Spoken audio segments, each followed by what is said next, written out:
Hi friends, మనం third fourth already రచయితలు discuss చేసాం తెలుగు. ఈరోజు ఫిఫ్త్ క్లాస్ అనమాట. చాలా ఈజీ కోడ్స్తో మనం డిస్కస్ చేద్దాం. ఫస్ట్ లెసన్ వచ్చేసి ఏ దేశం ఏగిన రచయిత రాయప్రోలు సుబ్బారావు.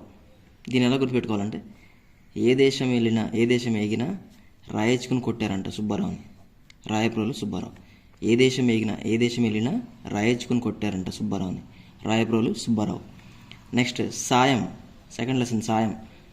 దీని రచయిత ఎవరంటే జాక్ కోప్కి సాయం చేశాడని గుర్తుపెట్టుకోండి, ఓకేనా. లేదంటే సాయం చేయడం నాట్య జోక్ అని గుర్తుపెట్టుకోండి. Jack cope. Next Kondavagu. Cherukupalli Jamadagni Sharma. దీన్ని ఎలా గుర్తుపెట్టుకోవచ్చు అంటే కొండవాగు దగ్గర పొలం ఉందట. ఆ పొలంలో శర్మ గారు ఏం పండించారంటే చెరుకు పల్లి పంటలు పండించారని గుర్తుపెట్టుకోండి. చెరుకుపల్లి జమదగ్ని శర్మ. కొండవాగు దగ్గర పొలంలో చెరుకు పల్లీలు పండించారంటే ఎవరు? శర్మ గారు. చెరుకుపల్లి జమదగ్ని శర్మ. నెక్స్ట్ జయగీతం బోయి భీమన్న. ఇక్కడ ఇందులో జయగీత అనే రెండు పేర్లు ఉన్నాయి కదా.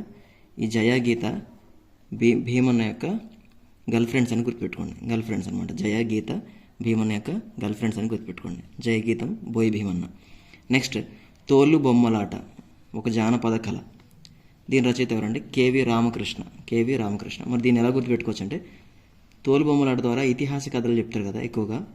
సో ఇతిహాసాలు కాబట్టి రామాయణం, మహాభారతం. అంటే తోలు బొమ్మలాట ద్వారా రాముని గురించి కథలు చెప్పొచ్చు, కృష్ణుని గురించి కూడా కథలు చెప్పొచ్చు. తోలు బొమ్మలాట కానీ కేవి రామకృష్ణ గుర్తు రావాలి మనకి, ఓకేనా. నెక్స్ట్ వచ్చేసి పెన్నేటి పాట, విద్వాన్ విశ్వం. మరి దీన్ని ఎలా గుర్తుపెట్టుకోవచ్చు అంటే పెన్నేటి పాట అంటే పెన్నా నది గురించి అనమాట ఈ లెసన్. పెన్నేటి పాట రాసాడంటే ఆయన చాలా విద్వాంసుడై ఉండాలి. విద్వాంసుడయ్యాడు కాబట్టి పెన్నేటి పాట గురించి రాశాడు. విద్వాన్ విశ్వం. నెక్స్ట్ పద్యరత్నాలను మనకి ఎక్కడ కనబడినా సుభాషితాలను ఎక్కడ కనబడినా మనకి శతక కవులే, ఓకేనా. నెక్స్ట్ వచ్చేసి ఇట్ ఈస్ పండుగ గిడుగు వెంకట రామమూర్తి. మరి దీన్ని ఎలా గుర్తుపెట్టుకోవచ్చు అంటే ఇక్కడ పండుగలో డుగా ఉంది కదా, దీన్ని రివర్స్ చేయండి, గడు అవుతుంది అనమాట. ఇక్కడ గిడు ఉంది, గిడుగు వెంకటరామమూర్తి. గిడు. ఇట్ ఈస్ పండుగ, దీన్ని రివర్స్ చేస్తే గడు. ఇక్కడ గిడు వెంకటరామమూర్తి. నెక్స్ట్ తరిగొండ వెంగమామకి రచయిత ఎవరు లేరు, మంచి బహుమతి కూడా రచయిత ఎవరు లేరు. నెక్స్ట్ వచ్చేసి పాఠ్యాంతర పాఠాలు. నెక్స్ట్ వచ్చేసి వివేకానందుని షికాగో ప్రసంగం. దీనికి ఎవరంటే స్వామి చిరంతానంద. మరి దీన్ని ఎలా గుర్తుపెట్టుకోవచ్చు అంటే మనం వివేకానందుని స్వామి వివేకానంద అంటాం కదా. సో దీన్ని రాసింది ఎవరంటే స్వామి చిరంతానంద, ఓకేనా. ఈ ప్రసంగాన్ని రాసింది ఇక్కడ స్వామి చిరంతానంద. నెక్స్ట్ అనకు కనకు వినకు. చెడు వినకు, చెడు మాట్లాడకు, చెడు చూడకు కదా. దీని రచయిత ఎవరంటే జంధ్యాల పాపయ్య శాస్త్రి. అనకు కనకు వినకు, అది ఎందుకంటే అది పాపం కాబట్టి నువ్వు చెడు మాట్లాడకు, చెడు చూడకు, చెడు వినకు, ఎందుకంటే అవి పాపాలు కాబట్టి, ఓకేనా. జంధ్యాల పాపయ్య శాస్త్రి. నెక్స్ట్ వడగళ్ళు ఏడిద కామేశ్వరరావు.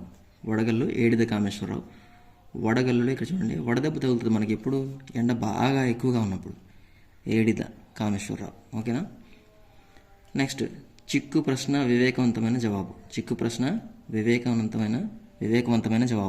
ఇది ఒక జానపద కథ అనమాట, ఓకేనా. కొన్ని ఆల్రెడీ జానపద కథలు చెప్పా కదా, అవి కూడా ఇక్కడ లింక్ చేసుకోండి. జాఫర్ ఇక్కడ జానపద కథ అని గుర్తుపెట్టుకోవచ్చు. నెక్స్ట్ కూచిపూడి నృత్యం ఒక సాంప్రదాయ కళ, దీనికి ఎవరు లేరు. నెక్స్ట్ మూడు చేపలు, శ్రీపాద సుబ్రహ్మణ్య శాస్త్రి. ఆల్రెడీ మనకి సుబ్రహ్మణ్య శాస్త్రి ప్రీవియస్ లెసన్లో వచ్చింది కాబట్టి దాన్ని కాకుండా శ్రీపాద అనే పదం మీద కోడింగ్ చేద్దాం. చేపలు, ఓకేనా. నేను మా చెల్లి వాళ్ళ ఇంటికి వెళ్తే చాలా ప్రేమగా శ్రీపాద సుబ్రహ్మణ్య శాస్త్రి, లేదంటే పాద అని గుర్తుపెట్టుకోండి. నెక్స్ట్ కలమల శాసనం, దీనికి రచయిత ఎవరు లేరు. నెక్స్ట్ పాడుకుందాం తేనె కన్నా మధురంరా తెలుగు. దీని రచయిత ఎవరంటే ఆరుద్ర.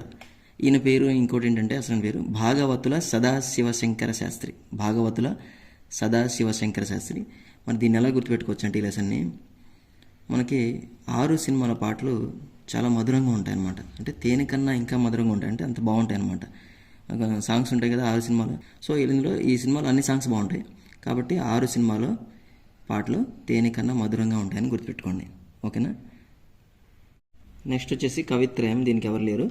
నెక్స్ట్ వచ్చేసి చదువుదాం నవ్వుల తాతయ్య చిలకమర్తి. నవ్వుల తాతయ్య చిలకమర్తి. దీని రచయిత ఎవరంటే చిలకమర్తి లక్ష్మీనరసింహం. సో ఇక్కడ పేర్లోనే ఉంది నవ్వుల తాతయ్య చిలకమర్తి అని. చిలకమర్తి అంటే చిలకమర్తి లక్ష్మీనరసింహం అని గుర్తుపెట్టుకోవచ్చు. సో ఈ విధంగా ఈజీగా అవుతుంది. సో 5th క్లాస్ అన్నీ కంప్లీట్ అయిపోయినాయి. నెక్స్ట్ మనం 6th క్లాస్ డిస్కస్ చేద్దాం నెక్స్ట్ వీడియోలో. Thank you so much.